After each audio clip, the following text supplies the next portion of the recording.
Hello everyone, welcome back to my YouTube channel. आशा करता हूँ सभी स्वस्थ होंगे। तो लास्ट टाइम हमारे जो टाइप ऑफ लूप्स थे उनको हमने डिटेल में डिस्कस कर लिया था। तो आज हमारा जो नेक्स्ट टॉपिक रहेगा वो रहेगा फंक्शन, है ना। कि हम पीएचपी में जब हम फंक्शंस पढ़ते हैं तो फंक्शंस का मतलब क्या होता है, हम उसके बारे में आज डिटेल से डिस्कस कर लेंगे। तो देखो, जब भी हम फंक्शंस की बात करते हैं तो फंक्शन होते हैं क्या। सबसे पहले तो यही पूछा जाता है एग्जाम में कि आपके जो बेसिकली फंक्शंस हैं उनका मतलब क्या होता है। तो अगर थ्योरी से पहले मैं आपको थोड़ा डायग्रामेटिकली वे में बता देता हूँ इसको। होता है कि जैसे मान लेते हैं कि मैंने एक फंक्शन यहाँ पे बना दिया, है ना। इस फंक्शन में मैं क्या करूँगा, सिर्फ दो वैल्यू को प्लस करूँगा, है ना। यहाँ पे मैंने क्या कर दिया, यहाँ पे मैं ए वैल्यू लूँगा और यहाँ पे मैं क्या ले लूँगा, बी की वैल्यू ले लूँगा। देन मैंने यहाँ पे सेम फंक्शन बना दिया। इस फंक्शन में भी मैं क्या करूँगा, एक मैं ए की इनपुट लूँगा, एक मैं बी की इनपुट लूँगा, और बाद में मैं क्या करवाऊँगा, इसके ऊपर कोई ना कोई कैलकुलेशन परफॉर्म करवाऊँगा अंदर। तो ये मैंने दूसरा फंक्शन बना दिया। फिर देन मैंने सेम तीसरा फंक्शन मैंने बना दिया। इसमें मैं ए की वैल्यू लूँगा और बी की वैल्यू लूँगा, और सेम यहाँ पे मैं क्या करूँगा, यहाँ पे मैं कोई ना कोई अपना एक टास्क परफॉर्म करवाऊँगा।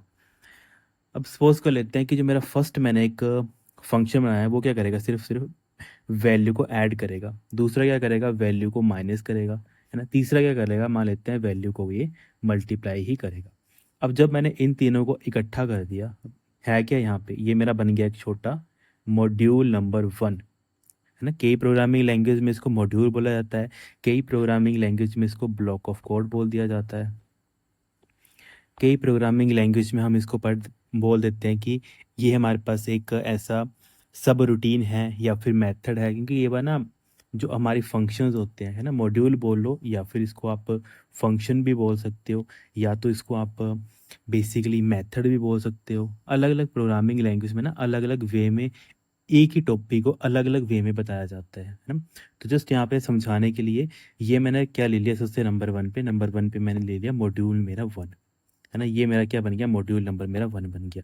देन हमारे पास मेरा जो सेकंड है, ये मेरा क्या बन जाएगा, ये मॉड्यूल मेरा 2 बन जाएगा, और ये मेरे पास क्या बन जाएगा, मॉड्यूल नंबर 3। तो अब इन तीनों मॉड्यूल से मिलकर मेरा क्या बन जाएगा, क्योंकि यहाँ पे हमारे पास क्या है, अलग अलग फंक्शंस हैं।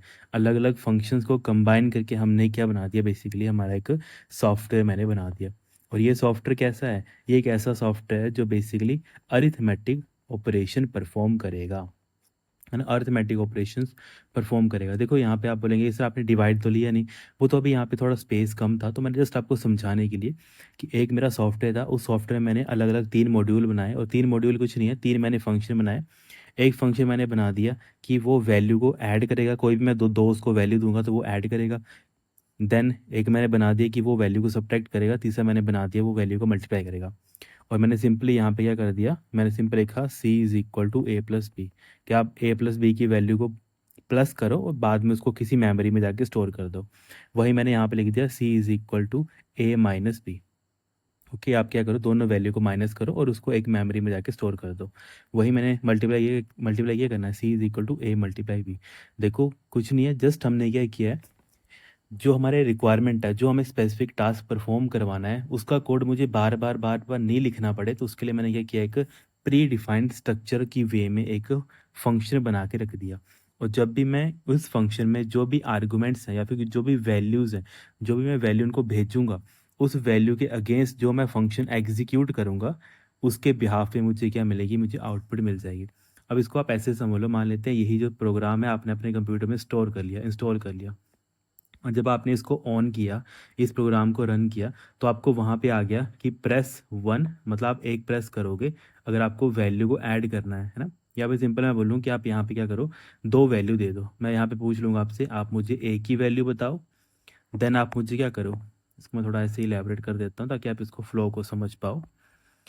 कि मैंने सिंपल एक प्रोग्राम बनाया हुआ था। अब इसमें मैं आपसे यहाँ पे पूछ लूँगा कि यहाँ पे आप क्या करो, एंटर कर दो फर्स्ट वैल्यू, है ना। यहाँ पे आपसे पूछ लूँगा एंटर आप कर दो मुझे फर्स्ट वैल्यू, और यहाँ पे मैं बॉक्स सा बना देता हूँ एक। फिर यहाँ पे मैंने क्या कर दिया, एंटर सेकंड वैल्यू, यहाँ पे इसका बॉक्स आ गया।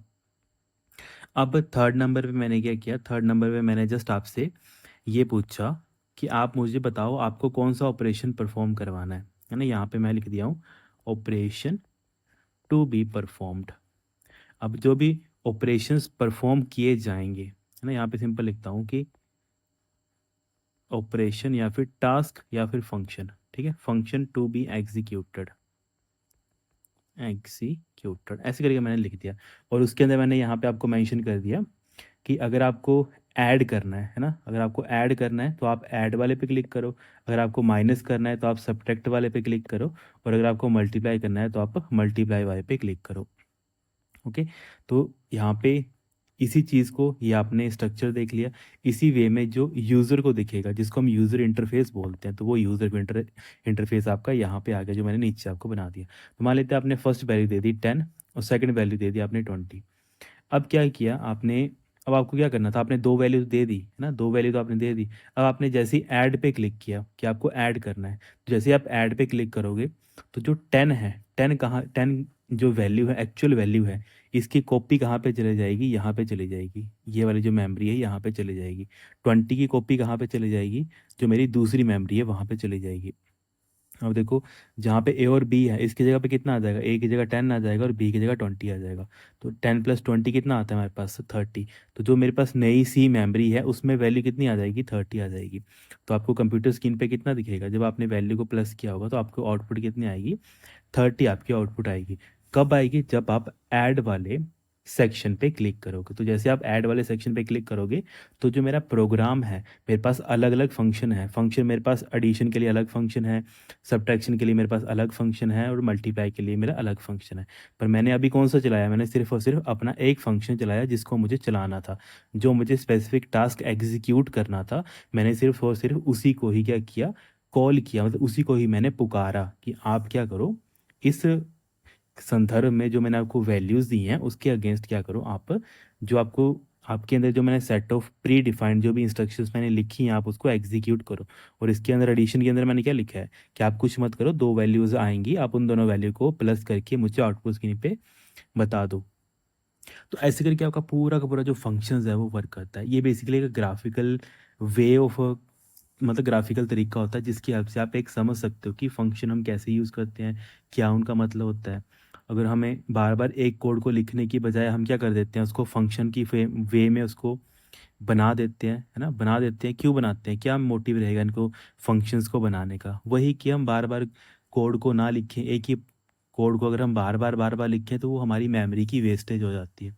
तो उसी को ही एक तरीके से सुधारने के लिए हम क्या करते हैं, फंक्शंस का यूज़ करते हैं। अब देखो टेक्निकल टर्म में हम थोड़ा देखें कि कैसे कैसे एग्जामिनर आपसे क्वेश्चन पूछता है। अगर वो सिंपल पूछे कि फंक्शंस होते क्या हैं, तो वो बोल सकता है कि एक हमारे पास जो फंक्शन होता है वो सिंपल आप लिखेंगे, a function hold a piece, है ना, होल्ड्स अ पीस ऑफ, क्या करता है, टुकड़ा स्टोर करता है किसका, कोड का। जो मैंने अभी आपको बोला पीस ऑफ कोड, ब्लॉक, है ना, वो सारी टेक्निकल टर्म्स आती हैं।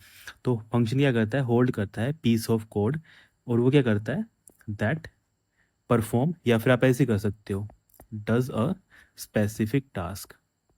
ओके, स्पेसिफिक टास्क, या फिर डज नहीं लिखना हो तो आप सिंपल भी सकते हो, that perform the specific task. Perform करता है क्या, किसी स्पेसिफिक टास्क को। इसके अलावा देखो, आपने क्या देखा, हमारे पास जो फंक्शंस होते हैं, फंक्शंस कैसे होते हैं, एक सर मॉड्यूल के वे में हम उसको क्या करते हैं, यूटिलाइज करते हैं, या फिर मॉड्यूलर वे भी हम उसको बोल देते हैं। तो दूसरी डेफिनेशन इसकी बन जाती है कि जब हम प्रोग्रामिंग लैंग्वेज में देखते हैं ना, तो फंक्शंस क्या होते हैं, तो सिंपल आप लिख सकते हो, functions in programming language, programming language क्या होते हैं, अगर हम प्रोग्रामिंग लैंग्वेज के कॉन्टेक्स्ट में देखें, वो क्या होते हैं, हमारे पास मॉड्यूल्स होते हैं, है ना, क्या होते हैं, मॉड्यूल्स होते हैं। और मॉड्यूल्स के क्या होते हैं, बेसिकली यूनिट्स होते हैं। सिंगल सिंगल यूनिट बोल लेते हो, या फिर एक सिंगल ब्लॉक बोल सकते हो। यूनिट नहीं लिखना होगा तो आप ब्लॉक भी लिख सकते हो। ओके, तो मॉड्यूल होते क्या है, मॉड्यूल या फिर यूनिट ब्लॉक, जो क्या करते हैं, जिनका मेन ऑब्जेक्टिव क्या होता है, इनका मेन ऑब्जेक्टिव होता है किसी भी स्पेसिफिक टास्क को एग्जीक्यूट करना, है ना, या फिर सिंपल ऐसे बोल सकते हैं, मॉड्यूल या फिर ब्लॉक, इनको हम क्या करते हैं, डिज़ाइन कर देते हैं, या फिर इसको हम स्पेसिफाई कर देते हैं। स्पेसिफाई किस चीज़ के लिए, to execute the specific task, specific task. तो इस चीज़ को हम क्या बोल देते हैं, इस चीज़ को हम फंक्शन बोल देते हैं। ज़्यादा टफ नहीं है, बस आपको ये जो टेक्निकल टर्म्स होती है ना वो अंडरस्टैंड करनी होती है। तभी मैंने आपको थोड़ा ग्राफिक वे में पहले बता दिया ताकि आप ये चीज़ अंडरस्टैंड कर पाओ कि फंक्शंस होते क्या हैं, कैसे हम उनको रियल लाइफ में यूज़ करते हैं। तो ऐसे करके जो आपका फंक्शंस है पीएचपी में वो पूछा आता है। अब देखो, जब भी हम कोई प्रोग्रामिंग लैंग्वेज की वे में पढ़ते हैं तो सबसे पहले आपको मैं क्या पढ़ाता हूँ कि उसको लिखने का तरीका क्या होता है ना। तो उसको लिखने का तरीका क्या होता है या फिर उसका सिंटैक्स क्या होता है। सिंटैक्स क्या होता है, तो सिंटैक्स से पहले आपको एक टर्म पता होना चाहिए। जब भी हमारा फंक्शन हम पीएचपी में बनाते हैं, उसको बनाने से पहले हमारे पास ना अलग अलग टाइप ऑफ कीवर्ड्स होते हैं। जब जब भी आप कोई प्रोग्रामिंग लैंग्वेज पढ़ते हो ना, तो वहाँ पे हम डिफरेंट डिफरेंट टाइप की कीवर्ड्स पढ़ते हैं। कीवर्ड्स मतलब एक ऐसे शब्दावली का समूह होता है या फिर ऐसे सेट ऑफ वर्ड्स होते हैं जिनको चाहकर भी आप अपने प्रोग्रामिंग लैंग्वेज में वेरिएबल की वे में यूज़ नहीं कर सकते हो। क्योंकि वेरिएबल क्या होते हैं, आप अपनी मर्जी से नामकरण देते हो ना अपनी मेमोरी को, पर कुछ रिजर्व वर्ड रखे गए होते हैं। मतलब कुछ पहले से आप कोई भी इंग्लिश ग्रामर पढ़ते हो, हिंदी ग्रामर पढ़ते हो, तो उसमें पहले से कुछ रूल्स बना के रखे हुए हैं ना। तो वैसे ही क्या होता है, जब आप पीएचपी की वे में पढ़ते हो तो कुछ ऐसे शब्द होते हैं जिनको आप सिर्फ उसी पर्पस के लिए यूज़ कर सकते हो जिस पर्पस के लिए उसको बनाया है। अगर आप चाहोगे उसको, अगर आप वेरिएबल की वे में यूज़ करना, तो आप उसको वेरिएबल की वे में यूज़ नहीं कर पाओगे। तो वैसे आपने याद रखना है कि जब भी आप पीएचपी में फंक्शन पढ़ते हो, तो फंक्शन हमेशा जो हमारे होते हैं स्टार्ट होते हैं। स्टार्ट कैसे होते हैं, एक हमारे पास कीवर्ड आता है, उस कीवर्ड या फिर कीवर्ड नहीं लिखना होगा तो आप लिटरल भी लिख सकते हो। तो जो आपको लिखना होगा दोनों आप लिख सकते हो, है ना। कीवर्ड या फिर कई बार कीवर्ड लिटरल भी लिखा होता है। तो वो क्या होता है, कीवर्ड हमारा, उसको हम बोल देते हैं फंक्शन। तो कल को मैं सिंपल बोलूँ कि आप फंक्शन जो ये वर्ड है इसको आप नॉर्मली वेरिएबल की तरह यूज़ कर सकते हो, तो आप बोलोगे नहीं यूज़ कर सकते। अगर मैं जस्ट इसका नॉर्मल सा एग्जांपल ले लूँ, मैं, जैसे आपको पता है पीएचपी में हम वेरिएबल कैसे स्टार्ट करते हैं, हम लिखते हैं डॉलर, है ना। डॉलर के आगे ए लिख देते हैं और उसके आगे हम कोई भी वैल्यू लिख देते हैं, जैसे 10 मैंने यहाँ पे लिख दिया। तो अच्छा सर, आप हमें ये बताओ कि आप इसको ऐसे लिख सकते हो डॉलर, है ना, मतलब आप फंक्शन लिख सकते हो वहाँ पे, है ना, डॉलर फंक्शन लिख सकते हो, तो वहाँ पे आप नहीं फंक्शन यूज़ नहीं कर सकते हो। बस आपने ये याद रखना है कि हमारे पास जो फंक्शन है, अगर उसको आपको वैसे लिखना होगा तो आप कुछ प्री डिफाइंड वर्ड्स होते हैं उनको आप यूज़ नहीं कर सकते हो, है ना। तो वही आपने कुछ इंपॉर्टेंट डाटा बनता है, उसको आपने नोट करना है। बस आपने ये जो डाटा मैंने आपको बताया ना, ये वाला, कि फंक्शन जो होते हैं जब भी उनको आप स्टार्ट करते हो तो उसके लिए आप कीवर्ड यूज़ करते हो फंक्शन, है ना। तो फंक्शन का सिंटैक्स क्या आएगा यहाँ पे, सिंटैक्स मतलब उसको लिखने का तरीका। तो जब भी हम पीएचपी में पढ़ते हैं फंक्शन, तो उसके लिखने का तरीका क्या होता है, सबसे पहले आप लिखते हो कीवर्ड फंक्शन। ओके, ये कीवर्ड है, ये कभी भी चेंज नहीं होगा, ये हमेशा ऐसे का ऐसे ही आएगा। फिर आप क्या करते हो, फंक्शन का नाम लिखते हो। तो फंक्शन का नेम की जगह आप कुछ भी लिख सकते हो, जैसे मैंने यहाँ पे ABC लिख दूँ, XYZ लिख दूँ, है ना। तो आप फंक्शन का नेम कुछ भी लिख सकते हो, ठीक है। ये तो यूज़र अपनी मर्जी से लिख सकता है, पर फंक्शन है ये आपको सबसे पहले स्टार्टिंग में लिखना ही पड़ेगा।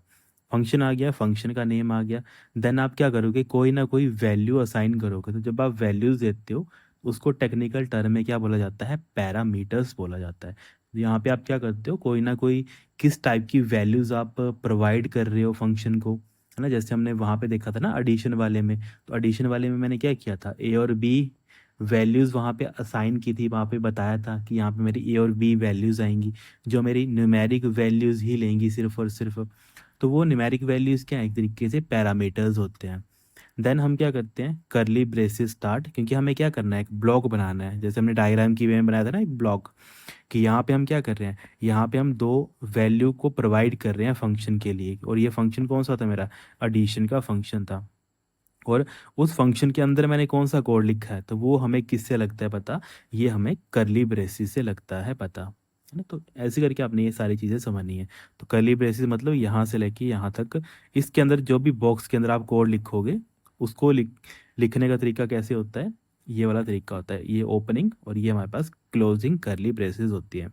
तो इसको हम क्या बोल देते हैं, जहाँ पे हम अपना डाटा लिखते हैं एक्चुअल में, इसको बोल देते हैं बॉडी, है ना, बॉडी, या फिर समटाइम इसको बोल देते हैं block of code, block of code, या फिर सेट ऑफ इंस्ट्रक्शंस, है ना, सेट ऑफ इंस्ट्रक्शंस जो जिससे हमें क्या करना होता है, एग्जीक्यूट करना होता है जब भी मेरा फंक्शन चलता है। तो ये हमारे पास एक लिखने का तरीका है किस चीज़ को, हमारे फंक्शन को।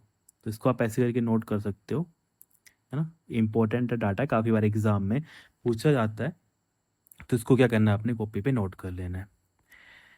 देन हम आगे कंटिन्यू करते हैं। देखो हमेशा आपने याद रखना है कि जब हमारे फंक्शंस होते हैं अलग अलग, हम जैसे फंक्शन पढ़ते हैं, तो जो हमारे पास पीएचपी होता है ना, तो पीएचपी हम पढ़ते हैं, जैसे सी पढ़ते हैं, सी प्लस प्लस पढ़ते हैं, जावा पढ़ते हैं, है ना। इसमें आपने नोटिस किया होगा कि हम क्या करते हैं, हम हमेशा क्या करते हैं, फंक्शन से पहले उसके डाटा टाइप को डिक्लेयर करते हैं।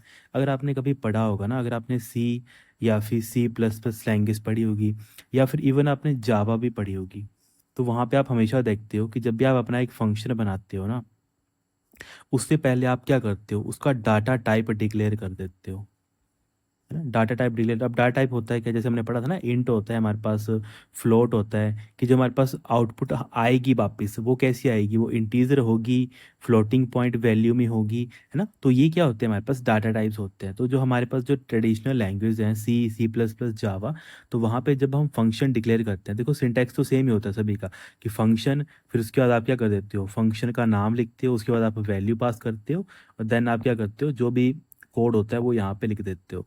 पर यहाँ पे सी, सी प्लस प्लस, जावा में क्या होता है, यहाँ पे एक्स्ट्रा ये होता है कि आपको यहाँ पे डाटा टाइप डिक्लेयर करना पड़ता है फंक्शन कीवर्ड से पहले।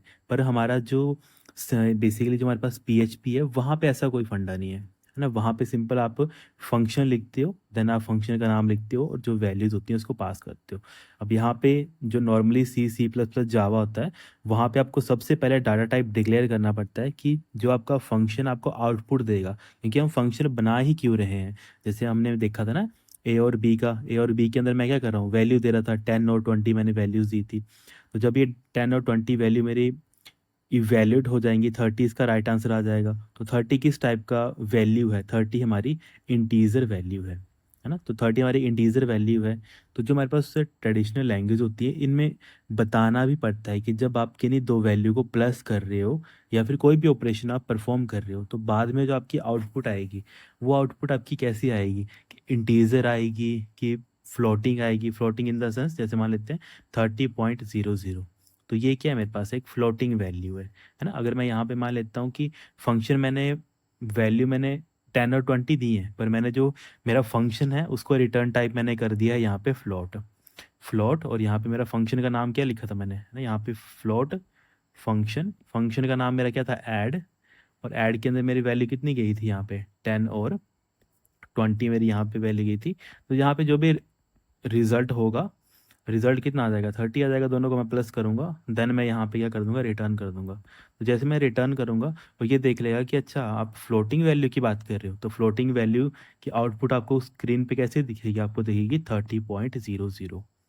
ओके, तो ऐसे करके आपने ये चीज़ें अंडरस्टैंड करनी है कि जो हमारा अलग अलग प्रोग्रामिंग लैंग्वेज जो है, क्योंकि आपने, मेरे काफ़ी बच्चे ऐसे होते हैं जिन्होंने कई लैंग्वेज पढ़ी होती हैं, तो वो बोलते हैं कि सर वहाँ पे तो हम डाटा टाइप भी तो डिक्लेयर करते हैं। तो ऑब्वियसली वहाँ पे आप करते हो, वो उनका वे ऑफ मैकेनिज्म है कि वो कैसे वर्क करते हैं, कैसे वो किसी फंक्शन के साथ डील करती हैं। पर पीएचपी एक ऐसी लैंग्वेज है जो क्या करती है, वो सिंपल बोलती है कि आप सिंपल फंक्शन लिखो।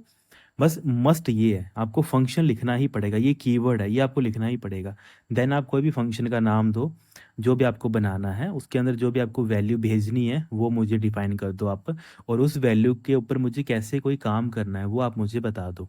ये सारी चीज़ें आप मुझे बता दो, फिर मैं ऑटोमेटिकली ही देख लूँगा। अगर आपकी वैल्यू, जैसे मान लेते हैं कि मैंने एक वैल्यू 10 दी, दूसरी मैंने दे दी 20.3, है ना। अब मैं इन दोनों को प्लस कर रहा हूँ, तो मेरे पास वैल्यू कितनी आ जाएगी, 30.3 आ जाएगा। और 30.3 क्या है हमारे पास, सर फ्लोटिंग वैल्यू है ना, क्योंकि यहाँ पे क्या आ गया, पॉइंट आ गया, तो फ्लोटिंग वैल्यू है।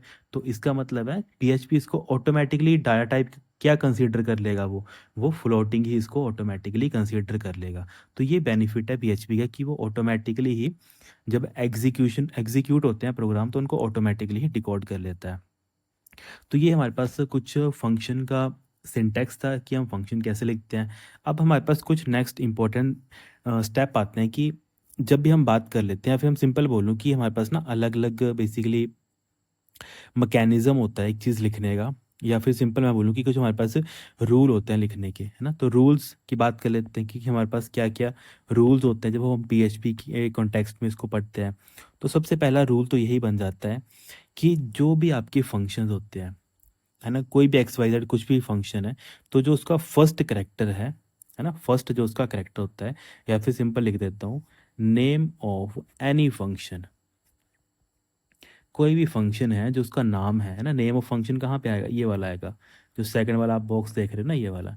तो नेम ऑफ द फंक्शन, है ना, या फिर name of the any function, इसमें आपने क्या नोट करना है कि जो इसका फर्स्ट करेक्टर होता है, फर्स्ट कैरेक्टर, है ना, फर्स्ट कैरेक्टर किसी भी फंक्शन के नेम का, वो क्या होना चाहिए, है ना, वो मस्ट, मस्ट मतलब मस्ट स्टार्ट विद, या तो वो ए से लेकर जेड तक हो, मतलब कैपिटल आप A B C D X Y Z कुछ भी लिख सकते हो, या तो आप स्मॉल ए से जेड तक, छोटा ए छोटा बी, ऐसे करके कुछ भी आप लिख सकते हो, या तो सिर्फ और सिर्फ अंडर स्कोर का आप यूज़ कर सकते हो। क्या मतलब होता है इसका, अंडर स्कोर का आप यूज़ कर सकते हो, मतलब जब भी आप फंक्शन का नाम बनाओगे तो उसमें या तो आप अल्फ़ाबेट यूज़ कर सकते हो, छोटा बड़ा ए कुछ भी यूज़ कर सकते हो, और स्टार्टिंग में आप अंडर स्कोर का भी यूज़ कर सकते हो, है ना। तो इसका एग्जाम्पल क्या है, एग्जाम्पल हम ले लेते हैं। जैसे मैंने एग्जाम्पल बोल दिया, मैं यहाँ पे आ गया मेरा कीवर्ड फंक्शन, देन फंक्शन का नेम मैंने बना दिया underscore A B C function, है ना, यहाँ पे मैंने underscore A B C function बना दिया।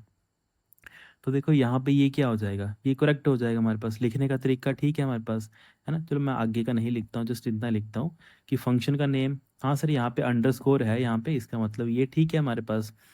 सेकंड में एग्जांपल ले लेता हूँ एक, कि वही आ गया सिंपल, मेरा फंक्शन की मेरा कीवर्ड आ गया, देन मैंने यहाँ पे कर दिया कैपिटल ए 1 2 3 सी फंक्शन, है ना। चलो ये भी आ गया। अच्छा सर यहाँ पे बाकी तो न्यूमेरिक है, पर स्टार्टिंग में तो आपके पास अल्फ़ाबेट आ रहा है, हाँ जी सर आ रहा है, तो इसका मतलब है ये भी क्या नाम है हमारा, करेक्ट नेम आ जाएगा। तीसरा हम ले लेते हैं एग्जाम्पल, वही मैंने लिख दिया, फंक्शन कीवर्ड आ गया हमारे पास, देन मैंने क्या कर दिया, मैंने सिंपल लिखा यहाँ पे स्मॉल ए, यहाँ पे कर दिया फिर बड़ा ए फिर बी सी, फिर यहाँ पे मैंने फंक्शन कर दिया ऐसे करके। तो यहाँ पे भी अच्छा सर छोटा ए लिखा है, तो ये भी वैलिड है ना। बस वही आपने वही देखना है कि जो हमारे पास फर्स्ट करेक्टर होता है वो हमेशा स्टार्ट होना चाहिए, या तो हम अंडरस्कोर का यूज़ कर सकते हैं, या तो कैपिटल ए और छोटा ए का हम यूज़ करते हैं। देखो अब 2 3 क्वेश्चन हम एग्ज़ाम की वे में देख लेते हैं। जो एग्जामिनर है, एग्जामिनर आपको क्या क्या क्वेश्चन पूछता है यहाँ से, अगर मैं बात कर लेता हूँ। देखो एग्जामिनर आपसे हमेशा ये क्वेश्चन पूछता है कि वो क्या करेगा, वो फंक्शन का नाम लिखेगा और क्या कर देगा, उसमें स्टार्टिंग में या तो डॉलर लगा देगा, है ना, या तो वो डॉलर लगा देगा, या तो वो डॉट लगा देगा, क्योंकि अलग अलग प्रोग्रामिंग लैंग्वेज में ना ये सारी चीज़ें हम यूज़ करते हैं, है ना। या तो वो क्या कर देगा, डॉट लगा देगा, डॉलर लगा देगा, या तो वो कोई ना कोई डिजिट का भी यूज़ कर सकता है ना, डिजिट मतलब 1 2 3 4 वो वहाँ पे यूज़ कर सकता है। तो उस टाइम पे वो सारे के सारे फंक्शन नेम क्या हो जाएंगे, गलत हो जाएंगे। मतलब हमारे पास रूल इतना ही है कि हम पीएचपी में जब भी हमारा कोई फंक्शन है उसका नाम जो देते हैं, वो या तो हम बड़ा ए छोटा मतलब अल्फ़ाबेट हम कुछ भी यूज़ कर सकते हैं स्टार्टिंग में, फर्स्ट करेक्टर है जो, और हम अंडरस्कोर का ही यूज़ कर सकते हैं, बाकी हम कुछ भी यूज़ नहीं कर सकते हैं। पर जो एग्जामिनर है, एग्जामिनर आपको क्वेश्चन में ये हमेशा डालता है, वो आपको एग्जाम्पल दे देगा, वो पूछेगा बताओ ये फंक्शन नेम इनमें से कौन सा करेक्ट है या फिर करेक्ट नहीं है ना। तो सिंपल करेक्ट नहीं है तो पूछा होगा तो वो यहाँ पर लिख देगा ऐसे dollar A B C function. और जो जिन बच्चों ने फर्स्ट टाइम जो पढ़ रहे होंगे उनको लगेगा ये तो सर डॉलर तो हमने पीएचपी में पढ़ा हुआ है, प्रोग्रामिंग लैंग्वेज में हमने डॉलर तो काफ़ी बार पढ़ा है, तो डॉलर वाला तो ठीक होगा। पर उस टाइम पे वो क्या हो जाएंगे, गलत हो जाएंगे, क्योंकि हमने क्या पढ़ा है, हमने पढ़ा है कि जब भी हम फंक्शन का नाम देते हैं तो उसके स्टार्टिंग में या तो हम ए बी सी यूज़ कर सकते हैं, या तो हम अंडरस्कोर का यूज़ कर सकते हैं। तो इसकी वजह से ये हमारे पास फंक्शन नेम गलत हो जाएगा। इसके अलावा सेकंड वो क्या डालता है, एग्जामिनर का फेवरेट है जो, वो डाल देता है फंक्शन, यहाँ पे कर देगा वो डॉट, ठीक है, बाकी ठीक लगेगा, यहाँ पे डॉट कर देगा ए बी सी फंक्शन, ऐसे करके वो आपको डिफाइन कर देगा। तो इस टाइम पे ये भी गलत हो जाएगा कि जो हमारा फर्स्ट करेक्टर है, फर्स्ट करेक्टर डॉट आ गया ना, यहाँ पे डॉट आ गया ये, तो इसकी वजह से ये भी हमारा गलत हो जाएगा, है ना। इसके अलावा तीसरा क्या डाल देता है एग्जामिनर, वो डाल देता है आपके पास, उसने कर दिया फंक्शन, और यहाँ पे इसने बड़ी चालाकी से लिख दिया 1 ए बी सी, और यहाँ पे ऐसे करके कर दिया। और हमने क्या पढ़ा है, हमने पढ़ा है कि जो हमारे पास फर्स्ट करैक्टर है वो न्यूमेरिक नहीं हो सकता है, न्यूमेरिक या फिर डिजिट वैल्यू नहीं हो सकती है। तो इसकी मतलब है ये भी हमारे पास क्या बन जाएगा, करेक्ट मतलब इनकरेक्ट बन जाएगा। तो ये जो कुछ डाटा होता है जो एग्जामिनर को काफ़ी पसंद आता है बच्चों को कंफ्यूज करने के लिए, जब वो पीएचपी के वे में आपको क्वेश्चन पूछता है। तो इसको भी आपने काइंडली अपनी कॉपी पे नोट कर लेना है। देन जैसे हम बात कर लेते हैं कि जो हमारे पास, जैसे हम बात करें कोई भी हमारे पास फर्स्ट करेक्टर है, उसके बाद तो आप कुछ भी यूज़ कर सकते हो, वो तो आपकी मर्जी है ना, उसमें कोई वो नहीं होता है कि आपको यही यूज़ करना है ना, कि मतलब आपको अल्फ़ाबेट यूज़ करना है, कुछ भी यूज़ करना है, न्यूमेरिक वैल्यू यूज़ करनी है, वो आप यूज़ कर सकते हो। उसके बाद कोई मनाही नहीं है। ये मनाही किसके लिए है, सिर्फ़ और सिर्फ़ फर्स्ट करैक्टर के लिए ही मनाही है। अब अगर हम थोड़ा डीप नॉलेज में और चलते हैं तो सेकंड स्टेप क्या बन जाता है इसमें, कि जब हम पीएचपी में बात करते हैं फंक्शंस की, तो फंक्शन हमारे क्या होते हैं, केस इनसेंसिटिव होते हैं, है ना, केस इनसेंसिटिव होते हैं। अच्छा सर, केस इनसेंसिटिव का मतलब क्या हुआ? देखो, केस इनसेंसिटिव का मतलब ये होता है कि पीएचपी को कोई लेना देना नहीं है कि आपने फंक्शन बड़ा लिखा है, छोटा लिखा है, कुछ भी लिखा है। अगर आपने उसको, जैसे हम बोलते हैं ना कि राम और राम तो दोनों सेम है ना, तो वैसे ही केस इनसेंसिटिव का मतलब एग्जांपल ले लेता हूँ ताकि आप एग्जांपल से उसको ईजिली क्लैरिफाई कर पाओ। जैसे मैंने एक फंक्शन बनाया अपना माई फंक करके, है ना, माई फंक करके मैंने फंक्शन बनाया, है ना, ये मैंने बना दिया। अब जब मैं इसको आगे यूज़ करूँगा, है ना, ये तो मैंने अभी क्या किया है, मैंने अभी इसको क्रिएट किया है सिर्फ और सिर्फ। जब मैं इसको यूज़ करूँगा तो यूज़ करने के लिए मुझे इसको बुलाना तो पड़ेगा ना। तो मान लेते हैं मैंने, कि मुझे याद नहीं रहा मैं उसका नाम नाम कैसे लिखा है, तो मैंने उसको ऐसे लिख दिया, माई फंक करके मैंने उसको बुला लिया, है ना, यूज़ मैंने ऐसे कर लिया। या तो मैंने क्या कर दिया, माई फंक करके इसको यूज़ कर लिया, या तो मैंने क्या कर दिया, या फिर मैं सिंपल कर दिया कि एम वाई मैंने बड़ा कर दिया, एफ यू एन मैंने छोटा कर दिया। मतलब जो भी आप कॉम्बिनेशन सोच सकते हो वो सारे कॉम्बिनेशन यहाँ पे आ जाएंगे। तो इसका मतलब क्या हो रहा है यहाँ पे, अगर आप ध्यान से देखो, जब मैंने क्रिएट किया था तो यहाँ पे मैंने एम वाई छोटा लिखा था और एफ यू एन मैंने बड़ा लिखा था। पर जब मैं इसको बुला रहा हूँ, इस फंक्शन को मैंने जब चला रहा हूँ, तो चलाने के टाइम पे मैंने सारे अल्फ़ाबेट बड़े कर दिए और फंक्शन लिख दिया, फिर एक आधे, फिर बाकी सारे छोटे कर दिए, फिर उसमें जो बड़े थे उसको छोटा कर दिया, जो छोटे थे उसको मैंने बड़ा कर दिया, उल्टा कर दिया। इसका मतलब है कि जब भी मैं ये क्रिएट कर रहा हूँ उसके अगेंस्ट मैं इसको किसी भी तरह मैं यूटिलाइज कर सकता हूँ। इसका मतलब है माई फंक्शन ये भी ठीक है, बुलाने का तरीका ये भी ठीक है और ये भी ठीक है। ये मतलब होता है केस इनसेंसिटिव का, है ना। इसका मतलब है कि जो हमारे पास, जब भी हम पीएचपी में इन सभी फंक्शन को कॉल करेंगे तो ये सारे के सारे क्या होंगे, एग्जैक्ट सेम फंक्शन होंगे, है ना, जैसे हमने अलग अलग प्रोग्रामिंग लैंग्वेज में पढ़ा हुआ है। जैसे मैं अगर बात कर लेता हूँ, नॉर्मली हम सी की ही बात कर लेते हैं, सी लैंग्वेज की हम बात कर लेते हैं। सी में क्या होता है, केस सेंसिटिव होता है। ये क्या होता है, वो केस सेंसिटिव होता है। अब केस सेंसिटिव का मतलब क्या है, जैसे मैंने यही एग्जांपल ले लेता हूँ, मैंने फंक्शन मैंने बनाया माई एफ यू एन करके मैंने फंक्शन बना दिया, और जब मैं इसको बुला रहा हूँ, है ना, जब मैं इसको क्या कर रहा हूँ, कॉल कर रहा हूँ फंक्शन को, ये मुझे चलाना भी तो है ना। यहाँ पे तो मैंने इसको बना दिया, यहाँ तो मैंने इसको क्रिएट कर दिया, पर जब मैं उसको बुलाऊंगा फंक्शन को तो मैंने क्या कर दिया, वहाँ पे मैंने माई एफ यू एन फंक्शन कर दिया। अब यहाँ पे मुझे क्या आ जाएगा, यहाँ पे मुझे इस टाइम पे आ जाएगा एरर। एरर क्यों आ जाएगा, वो बोलेगा कि जो आप फंक्शन बुला रहे हो, जिस फंक्शन को आप कॉल कर रहे हो, वो डज नॉट एग्जिस्ट, कि वो एग्जिस्ट ही नहीं करता है मेरे पास। क्यों एग्जिस्ट नहीं करता है, यहाँ पे देखो मैंने एक बड़ा एम कर दिया, जबकि मेरे पास क्या था, मैंने जब उसको बनाया था तो वो क्या था, छोटा एम था। तो जो इस टाइप की जो कंपैरिजन करके हर एक वैल्यू या फिर हर एक कैरेक्टर को देखा जाता है, इस चीज़ को बोला जाता है केस सेंसिटिव। पर पीएचपी में ऐसा नहीं है, आप उसको बना दो, बस नाम एक जैसा होना चाहिए, बाकी आप छोटा लिखो बड़ा लिखो उससे उसको कोई फर्क नहीं पड़ता है। तो ये इंपॉर्टेंट डाटा बनता है, और इससे क्वेश्चन इसलिए पूछे जाते हैं क्योंकि जो अलग अलग प्रोग्रामिंग लैंग्वेज है ना, वहाँ पे ये चीज़ क्लैरिफाई नहीं होती है कि वहाँ पे, जैसे मैं सी का बता दिया, तो सी में क्या होता है, केस सेंसिटिव होती है वो चीज़। सी में क्या होती है, केस सेंसिटिव होती है, और वहीं पीएचपी में वो केस इनसेंसिटिव होती है। ये चीज़ें आपने छोटी छोटी चीज़ यहाँ पर एग्जाम में ये पूछी जाती हैं, कि जो बच्चे ने सी लैंग्वेज पढ़ी होती है वो सोचते हैं कि सर अगर सी में वो केस सेंसिटिव है तो इसका मतलब है कि सभी में केस सेंसिटिव होगा, पर ऐसा मैटर नहीं करता है। हर एक प्रोग्रामिंग लैंग्वेज में छोटे मोटे चेंजेस होती हैं। जैसे यहाँ पे जो फंक्शन है वो केस इनसेंसिटिव नहीं होते हैं, बस ये आपने नोट करना है। बाकी देखो ये इंपॉर्टेंट डाटा बन जाता है। फिर हम बात कर लेते हैं, जैसे हम थर्ड पॉइंट बात कर लेते हैं। अच्छा, आपके मन में ये ध्यान आता है कि जैसे हम कोई भी सी या फिर सी लैंग्वेज पढ़ते हैं ना, उसमें क्या होता है, आपको फंक्शन पहले क्रिएट करना पड़ता है या फिर डिफाइन करना पड़ता है ना। जब नॉर्मली हम बात कर लेते हैं, एक तरफ मैं बात कर लेता हूँ सी लैंग्वेज की, एक तरफ मैं बात कर लेता हूँ पीएचपी लैंग्वेज की, है ना। दोनों लैंग्वेज की मैं बात कर लेता हूँ।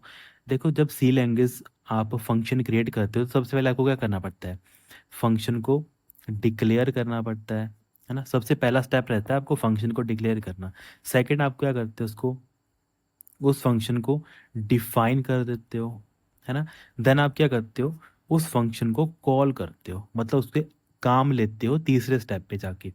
इसका मतलब है सबसे पहले आपको क्या करना पड़ेगा, सी लैंग्वेज में फंक्शन को डिक्लेयर करना पड़ेगा, मतलब बताना पड़ेगा कि मैं फंक्शन अपना बना रहा हूँ। ओके, आपने बता दिया। अब आपको बताना पड़ेगा कि अच्छा, जो आपने फंक्शन बनाया है या फिर जो आप बना रहे हो, वो फंक्शन काम क्या करेगा, डिफाइन क्या होगा, उसकी डेफिनेशन क्या होगी। देन लास्ट में जाके आप उस फंक्शन को क्या करोगे, कॉल करोगे। अगर आप मैंने इनमें से जो स्ट्रक्चर है, अगर इस वे में आपने नहीं लिखा, तब आपको क्या आ जाएगा, आपको एरर आ जाएगा। पर पीएचपी में ऐसा कुछ नहीं है। पीएचपी में जैसे मान लेते हैं आपने क्या कर दिया, फंक्शन कॉल सबसे पहले ही कर दी, है ना। फिर मान लेते हैं कि जो आपने फंक्शन डिक्लेयर करना था या फिर फंक्शन जो आपने डिफाइन करना था, वो आपने बाद में कर दिया। ठीक है, मान वही आ गया, आपने बुला उसको पहले लिया, पर आपने जिसको बुलाया है वो आपने बाद में उसका कोड लिखा हुआ है, फंक्शन डेफिनेशन आपने बाद में की है। इस टाइम पे पीएचपी आपको कोई भी एरर नहीं देगा, है ना। ये आपने याद रखना है कि इस टाइम पे भी पीएचपी आपको कोई भी एरर नहीं देगा। तो जो ये टर्म आती है, बेसिकली होता क्या है कि इस टर्म को हम बोलते हैं होस्टिंग। अगर आपने टर्म नोट करनी है तो इस टर्म को हम बोल देते हैं होस्टिंग, है ना। बेसिकली इसको आप ऐसे लिख लेना, होस्टिंग हम इसको बोल देते हैं। अब होस्टिंग का मतलब क्या है, होस्टिंग का मतलब ये होता है कि जब भी हम किसी को कॉल करते हैं, है ना, या फिर उसको डिफाइन कर देते हैं, है ना, तो इसमें क्या होता है कि जब हमारा पीएचपी है, पीएचपी क्या करता है, रीड कर लेता है और एक तरीके से एग्जीक्यूट कर लेता है सारी की सारी फाइल को हमारे चलाने से पहले। जैसे हम क्या करते हैं, जैसे मैंने आपको बताया था ना, हमारा वेब ब्राउज़र क्या करता है, वो रेंडरिंग करने का काम करता है। और हमारा पीएचपी का कोड कहाँ पे चलता है, वो हमारे वेब सर्वर के ऊपर चलता है। तो जब भी हमारी कोई पीएचपी की फाइल वेब सर्वर चलाता है, तो चलाने से पहले वो क्या करता है, जो भी जो भी फाइल है, उस फाइल के जितने भी फंक्शंस होते हैं, उनको ऑटोमेटिकली मेमोरी असाइन कर देता है। जैसे in for in example in the sense, जैसे यहाँ पे क्या है, आपने आपको लग रहा होगा कि सर हमने फंक्शन तो पहले कॉल किया पर हमने उसको बाद में बनाया हो, तो इसमें दिक्कत नहीं आनी चाहिए। तो दिक्कत नहीं आती है, क्यों नहीं आती है, क्योंकि जब भी आपका ये वाला कोड वेब सर्वर इसको चला, मतलब आपके चलाने से पहले वेब सर्वर क्या करता है, वो देख लेता है अच्छा आपने फंक्शन बनाए हुए हैं, तो जैसे जैसे आपने फंक्शन बनाए होते हैं उतने उतने क्या किया कर दिए जाती है, उनको मेमोरी पहले से ही दी जाती है, मतलब मेमोरी में वो पहले ही डिफाइन हो चुके हैं।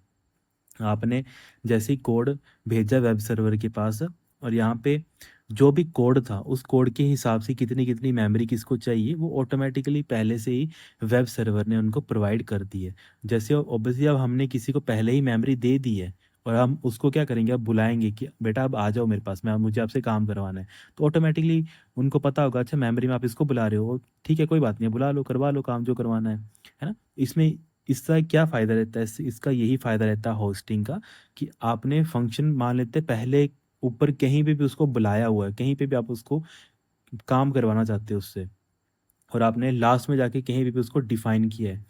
इससे क्या होता है कि वो पीएचपी क्या करता है, या फिर जो वेब सर्वर है वो क्या करता है, पीएचपी का पूरा कोड चेक कर लेता है पहले ही।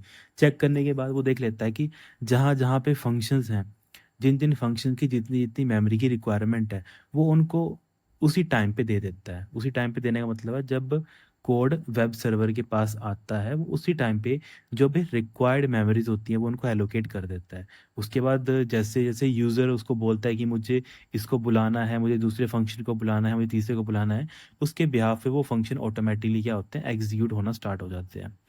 तो ये हमारे पास एक नया तरीका है। पुराने तरीके में क्या होता था अगर मान लेते हैं यही चीज़ आपने इसमें की होती सी प्रोग्रामिंग लैंग्वेज में, इसमें आपने क्या कर दिया, अगर हम बात कर लेते हैं ये तो पीएचपी का कोड आ गया। वहीं अगर हम सी लैंग्वेज की बात कर लेते हैं तो सी लैंग्वेज में ये क्या होता है, सी लैंग्वेज में उल्टा हो जाता है। मान लेते हैं हमने क्या किया, हमने फंक्शन को पहले ही बुला लिया, फंक्शन को हमने पहले बुला लिया, उसको हमने डिक्लेयर बाद में किया है। उसका जो कोड है, जो भी कोड एग्जीक्यूट करना है वो हमने बाद में डिक्लेयर किया हुआ है। तो जैसे ही यहाँ पे हम पहुँचेंगे तो यहाँ पे हमें क्या आ जाएगा, एरर। एरर क्यों आ जाएगा, एरर बोलेगा कि आप जिस फंक्शन के बारे में मुझे बता रहे हो वो फंक्शन एग्जिस्ट ही नहीं करता है, फंक्शन डज नॉट एग्जिस्ट, कि वो एग्जिस्ट ही नहीं करता है। एग्जिस्ट क्यों नहीं करता है, क्योंकि जो हमारे पास सी लैंग्वेज का कोड है उसमें लिखने का उसका स्ट्रक्चर कैसा होता है, वो मेमोरी कब आपको देता है, वो मेमोरी देता है जब आप उसको बताते हो कि आप अपना फंक्शन बनाना चाहते हो। ठीक है, बनाने चाहने के साथ आप उसको डिफाइन करते हो, डिफाइन इन द सेंस कि जो मेरा ये फंक्शन है वो क्या काम करेगा, जितना वो काम करेगा उतने काम के बिहाफ पे उसको क्या दी जाएगी, मेमोरी दी जाएगी, है ना। अब देखो मेमोरी उसको दे दी, फंक्शन डिफाइन भी कर, डिक्लेयर भी कर दिया, डिफाइन भी कर दिया कि इतनी मेमोरी की रिक्वायरमेंट हमें पड़ेगी, तो इसको आप रैम में इतनी मेमोरी आप प्रोवाइड कर दो। देन हम क्या करते हो, फंक्शन को कॉल करते हो। ओके, इसका मतलब है मेमोरी डिक्लेयर होने के बाद ही क्या होता है, कोई भी फंक्शन अपना एक्शन परफॉर्म करता है। तो ये तरीका होता है सी में लिखने का। इसमें क्या होता है, मेमोरी सबसे लास्ट में प्रोवाइड की जाती है, उसके बाद उस मेमोरी के ऊपर क्या करते हैं, फंक्शन कॉल के थ्रू हम क्या करते हैं, उस मेमोरी के थ्रू या फिर उस जो फंक्शन होता है उसके थ्रू हम क्या करते हैं, डिफरेंट डिफरेंट टास्क जो होते हैं उसको परफॉर्म करते हैं। पर वहीं पीएचपी में क्या होता है, पीएचपी में ये सारे फंडे होते नहीं है, डिक्लेयर करो आप और फिर डिफाइन करो फिर उसको कॉल करो। पीएचपी क्या करता है, जब भी आपने कोई कोड बनाया होता है, मान लेते हैं आपने 100 लाइन का कोड बनाया हुआ, 100 लाइन का कोड बनाया हुआ है, तो 100 लाइन ऑफ कोड में जहाँ जहाँ पे भी फंक्शन बने होंगे, जहाँ पे भी बने होंगे 100 में जितनी भी लाइन है, जहाँ जहाँ पे फंक्शन बने होंगे, उन फंक्शन को चलाने से पहले, एग्जीक्यूट करने से पहले ही क्या दे दी जाती है, मेमोरी दे दी जाती है। मेमोरी कब दे दी जाती है, बिफोर एग्जीक्यूशन। और यहाँ पे क्या होता है, नॉर्मली हम सी में बात करते हैं तो यहाँ पे एग्जीक्यूशन के टाइम पे क्या हो रही होती है, मेमोरी एलोकेट की जाती है, तभी यहाँ पे हमें फंक्शन कॉल लास्ट में करना पड़ता है। पर वहीं पीएचपी में क्या होता है, पीएचपी में जो आपका पूरा पूरा प्रोग्राम चलना है उसमें जहाँ जहाँ पे फंक्शन डिक्लेयर किए हुए हैं उसके पहले ही उनको क्या की दे दी जाती है, मेमोरी दे दी जाती है। इसी वजह से ही क्या होता है, वही जो मैंने आपको बताया, आप फंक्शन को तो बुला पहले रहे हो पर आपने डिफाइन उसको बाद में किया है ना। फंक्शन आप क्या कर रहे हो, बुला तो आप उसको पहले रहे हो, जैसे हमने यहाँ पे देखा ना, आप क्या कर रहे हो, फंक्शन आप पहले बुला रहे हो पर आपने उसको डिफाइन तो बाद में किया है, उसका कोड आपने बाद में लिखा है। पर फिर भी वो फंक्शन क्यों चलता है, फिर भी यहाँ पे कोई एरर क्यों नहीं आता है, तो इसके पीछे की वजह क्या होती है, इसके पीछे की वजह होती है होस्टिंग। इसके पीछे की वजह होती है होस्टिंग। और होस्टिंग का मतलब क्या होता है कि जो भी फंक्शंस होते हैं फिर जो भी प्रोग्राम्स होते हैं उनको पीएचपी क्या करता है, चलने से पहले बिफोर एग्जीक्यूशन मेमोरी एलोकेट कर देता है। अब जो चीज़ पहले से ही मेमोरी के अंदर है उसके ऊपर मैं क्यों रिस्ट्रिक्ट करूँ उसको, मुझे दिख रहा है कि इसको मेमोरी मिली हुई है तो जो भी उसका काम है वो उसको एग्जीक्यूट कर ले, है ना। तो ये बेनिफिट होता है जब हम पीएचपी की बात करते हैं। तो ये सारा डाटा है जो इम्पोर्टेंट बन जाता है जब हम पीएचपी के कॉन्टेक्स्ट में इसको पढ़ते हैं। बाकी देखो अलग अलग चीज़ें भी होती हैं, क्योंकि हम होस्टिंग की जब बात करते हैं तो होस्टिंग में कुछ अपने एरर्स भी होते हैं, ये हम देखेंगे भी। काफ़ी इंपॉर्टेंट डाटा है, शायद आपने नहीं पढ़ा होगा, जिन्होंने पढ़ा होगा उनके लिए तो काफ़ी इंपॉर्टेंट है।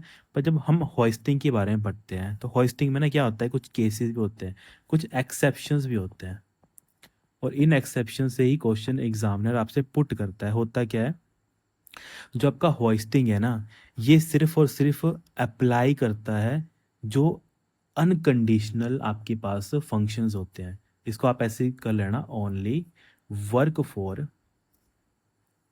For unconditional unconditional functions.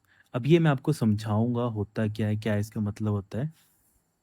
ये इम्पोर्टेंट पॉइंट है, बहुत ज़्यादा, बहुत ही ज़्यादा इम्पोर्टेंट पॉइंट है कि होस्टिंग है या फिर जो आपकी मेमोरी एलोकेट की जाती है किसी भी फंक्शन के लिए, वो सिर्फ और सिर्फ कौन से फंक्शन को दी जाती है, ऐसे फंक्शन जो अनकंडीशनल फंक्शंस है। अनकंडीशनल फंक्शन कैसे हैं, जैसे एग्जांपल ले लेता हूँ मैं। अगर मैं सिंपल सा एक एग्जांपल ले लूँ तो जैसे मैं नॉर्मल आपसे पूछूं कि हम्म, हाँ, अब मैं सिंपल सा एग्जांपल ले लेता हूँ। जैसे मैंने क्या किया, यहाँ पे मैंने एक फंक्शन बना दिया, ठीक है, ज़्यादा मैं वो नहीं करूँगा पूरा मतलब वैसे पूरा स्ट्रक्चर की वे में नहीं लिखूंगा, जस्ट आपको समझाने के लिए कि मैंने एक यहाँ पे एक फंक्शन बना दिया और यहाँ पे मैंने इसको डिफाइन कर दिया, है ना।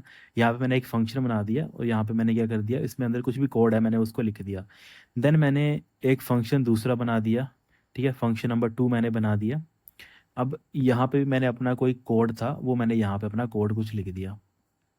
ओके, फिर मैंने क्या कर दिया, मैंने एक कंडीशन लगाई इफ़, ठीक है, इफ़ फिर मैंने बोला कि, बोल दिया मैंने कि हाँ 4 इज़ ग्रेटर देन 5, है ना, 4 इज़ ग्रेटर देन 5, तब क्या होगा, तो जो मेरा फंक्शन है, फंक्शन नंबर 3 क्या होगा, वो चलेगा।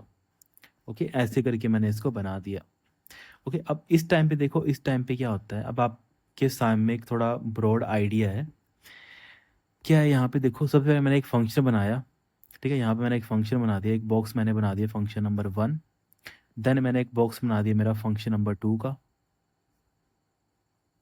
देन मेरा एक मैंने बॉक्स बना दिया किसका, एक कंडीशन बनाई, मतलब अब यहाँ पे मैंने क्या किया, कंडीशन के अंदर मेरा फंक्शन का बॉक्स मैंने बना दिया। अब देखो, जो चीज़ मैंने अभी आपको समझाई, क्या समझाया मैंने, होस्टिंग की। होस्टिंग की मैंने आपको एक चीज़ बताई, होस्टिंग का मतलब क्या होता है, आपको मेमोरी एलोकेट कर दी जाती है, memory allocate to the functions before execution of PHP program, execution of PHP program. ये हमारा क्या करता है, होस्टिंग हमारा ये काम करता है ना। होता क्या है, जब अब ये आपका PHP का पूरा पूरा प्रोग्राम आ गया, सपोज कर लेते हैं आपका PHP का प्रोग्राम आ गया। अब जब ये प्रोग्राम हमारा लोड होगा, लोड कौन करेगा, इसको लोडर करेगा, है ना। जो मैंने आपको पहले छोटी छोटी टर्म्स थी मैंने आपको समझाई, मैंने लिंकर क्या होता है, लोडर क्या होता है।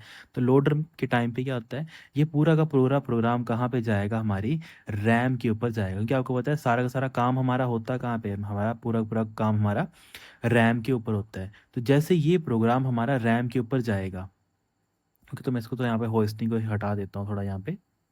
तो जैसे ये हमारे पास पूरा का पूरा जो प्रोग्राम है, जब ये हमारा लोडर के थ्रू रैम के ऊपर लोड होगा, ये पूरा पूरा रैम के ऊपर हमारा लोड होगा, तो इस टाइम पे क्या होगा, इस टाइम पे जो अनकंडीशनल हमारे पास फंक्शंस हैं, तो अनकंडीशनल फंक्शंस कौन कौन से हमारे पास, देखो ये हमारे पास क्या है, अनकंडीशनल फंक्शन।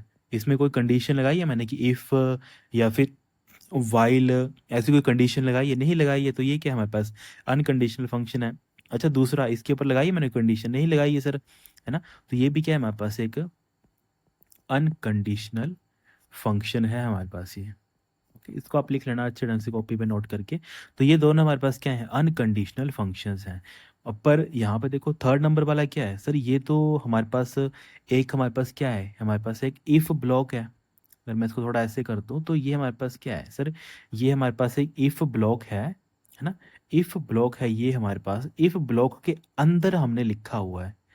समझ आ रहा है ना क्या बोलने का मतलब है, कि ये मेरे पास इफ़ का बॉक्स है, इफ़ के बॉक्स के अंदर हमारे पास क्या है, इसके अंदर हमने कंडीशन के बिहाफ पे एक अलग से अंदर फंक्शन बनाया हुआ है। अगर मेरी कंडीशन ट्रू होगी तभी ये मेरा फंक्शन चलेगा, अदरवाइज मेरा ये फंक्शन नहीं चलेगा, है ना। इफ़ के अंदर मैंने ये क्या बनाया हुआ है, एक फंक्शन बनाया हुआ है। तो ये क्या बन जाता है, ये हमारे पास एक कंडीशनल फंक्शन बन जाता है। तो ये अंदर वाला क्या है हमारे पास, ये कंडीशनल फंक्शन। अच्छा, अब आपने ये तीनों चीज़ें क्लैरिफाई कर ली। अच्छा सर, अनकंडीशनल फंक्शंस क्या होते हैं और अनकंडीशनल फंक्शंस हमारे क्या होते हैं। अच्छा सर, अब आप हमें कंसेप्ट बताओ कि एक्सेप्शन क्या है, जो आप बोल रहे हो कि एक्सेप्शन होता है होस्टिंग में, कि वो सिर्फ और सिर्फ अनकंडीशनल फंक्शंस को ही क्या करता है, मेमोरी प्रोवाइड करता है।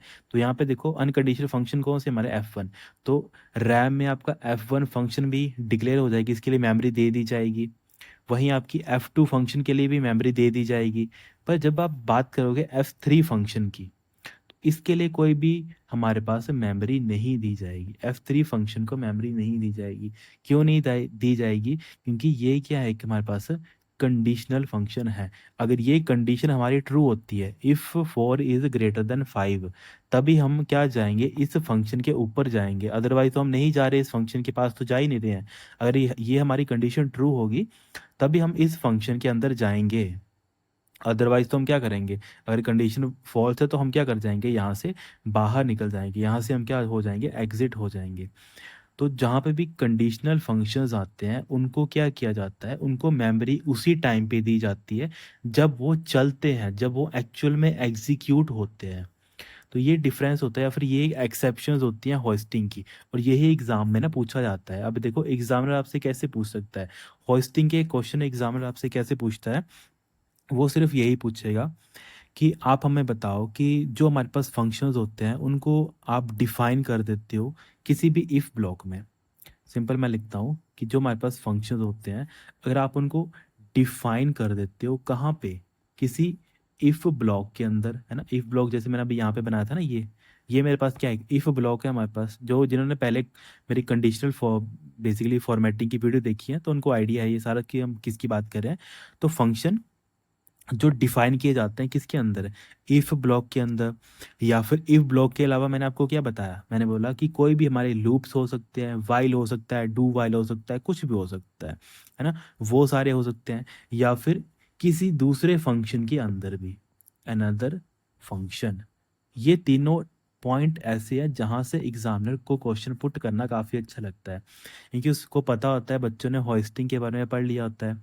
अब हॉइस्टिंग में बच्चे को कैसे कंफ्यूज करना है ना, वो मेमोरी से ही कंफ्यूज करेगा आपको। आप हमें बताओगे कि कहाँ, किस हॉइस्टिंग के वे में, या फिर कौन कौन सी कंडीशंस होती हैं जहाँ पे मेमोरी तभी दी जाती है जब कोई पर्टिकुलर कंडीशन ट्रू होती है, या फिर आप पर्टिकुलर उस बेसिकली फंक्शन के अंदर चले गए होते हैं, या फिर उस ब्लॉक के अंदर आप एंटर कर गए होते हो, तब आपको वो मेमोरी एलोकेट की जाती है ना। तो आपने हमेशा रखना है कि जो भी फंक्शंस डिफाइन होते हैं इफ ब्लॉक में, या फिर लूप्स के अंदर कोई फंक्शंस हैं, या फिर किसी फंक्शन के अंदर दूसरा फंक्शन मैंने बनाया हुआ है, जैसे एग्जांपल आ गया, ये मेरा फंक्शन नंबर 1 आ गया, इसके अंदर मैंने क्या किया हुआ है, इसके अंदर मैंने मेरा फंक्शन नंबर मैंने 2 बनाया हुआ है ना। तो यहाँ पे मेरा फंक्शन नंबर 2 का कोड आ गया, और ये मेरा फंक्शन 2 आ गया ये वाला, और ये मेरे पास क्या आ गया, पूरा का पूरा ये मेरा फंक्शन 1 आ गया। तो मतलब एक फंक्शन के अंदर जब मैंने दूसरा फंक्शन भी बनाया होता है,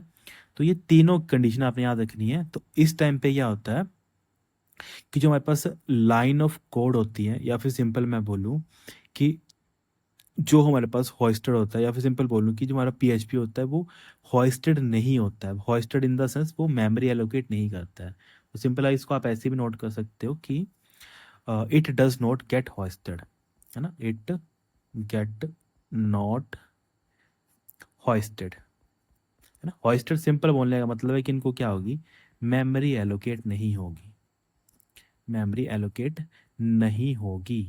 अब नहीं होगी इन द सेंस, जब ये प्रोग्राम मेमोरी में आ जाएगा उस टाइम पे मेमोरी, मतलब बेसिकली, या फिर जब ये वेब सर्वर के पास प्रोग्राम हमारा चला जाएगा उस टाइम पे मेमोरी इनको एलोकेट नहीं होगी। एलोकेट कब होगी ये भी आपको पता होना चाहिए, है ना, क्योंकि ये भी तो होता है ना कि सर मेमोरी तो एलोकेट कभी ना कभी तो होगी ना। तो मेमोरी एलोकेट कब होगी, मेमोरी की एलोकेट होगी जब ये हमारे प्रोग्राम क्या होंगे, एग्जीक्यूट होंगे, है ना, एग्जीक्यूट होंगे, या फिर जो हमारे पास कंडीशन है उसको ये फुलफिल करेंगे, है ना, क्योंकि कंडीशन जब हमारी फुलफिल होगी तभी तो हम किसी उसमें जाएंगे। जैसे यहाँ पे था ना कि इफ 4 इज ग्रेटर देन 5, उसके बाद ही हम क्या करेंगे, फंक्शन के अंदर जाएंगे, अदरवाइज तो हम फंक्शन के अंदर जा ही नहीं रहे हैं।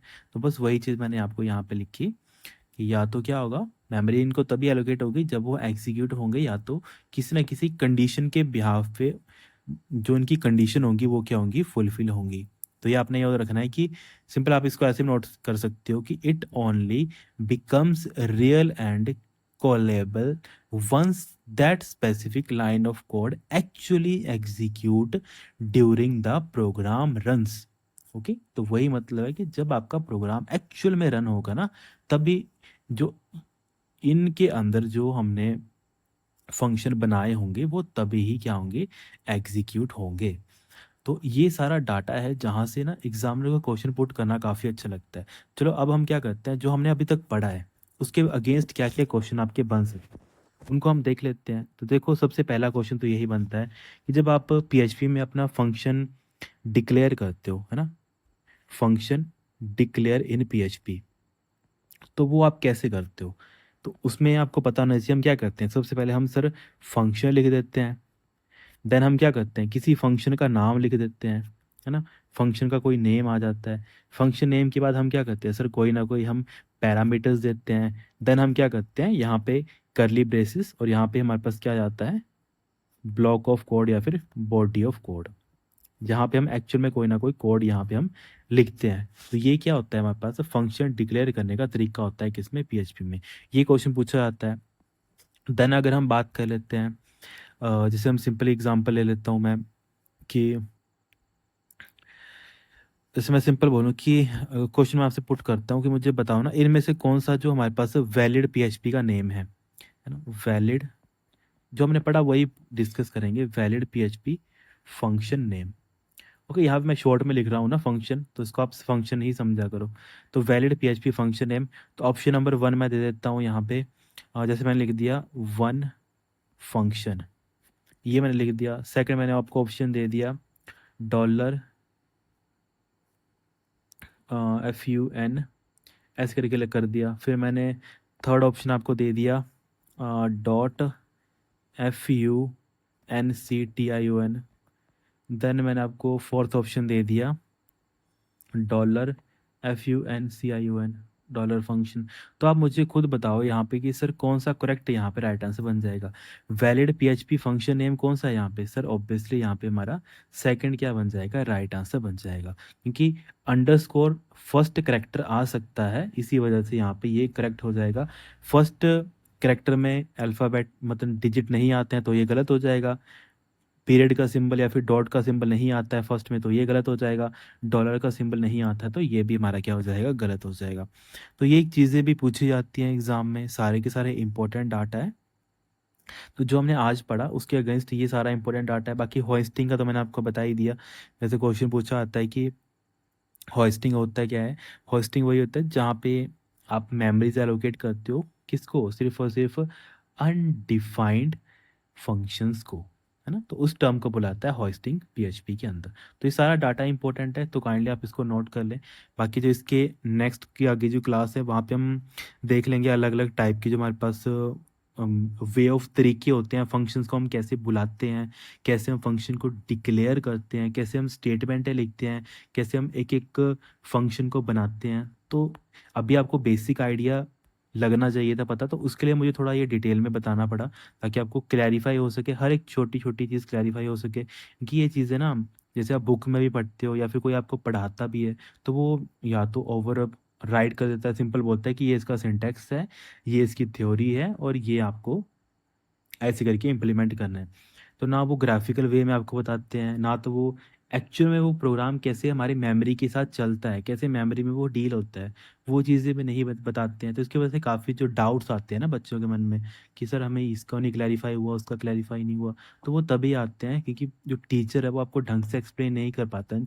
छोटे छोटे जो चंक्स ऑफ इन्फॉर्मेशन होती है ना, वो जब तक आपको क्लैरिफाई नहीं होंगी तब तक आपके मन में ये सारे डाउट रहते रहेंगे और तब तक आपको सब्जेक्ट इंटरेस्टिंग नहीं लगेगा। हाँ, तभी मैं आपको ट्राई करता हूँ कि जितना आपको हो सके उतना ढंग से इन चीज़ों को एक्सप्लेन करूँगा, ताकि जैसे हम कैसे कहते हैं ना किसी बच्चे को पढ़ा रहे होते हैं तो काफ़ी ऐसा लगता है कि मतलब ऐसे पढ़ाना है कि मतलब बच्चे के जहन में वो सारी चीज़ बैठ जाए। तो उसी वे में आपको ट्राई करता हूँ ताकि आपको सारी छोटी छोटी चीज़ें हैं जहाँ पे भी आपको डाउट आ सकते हैं वो सारे मैं आपको क्लेरिफाई कर पाऊँ।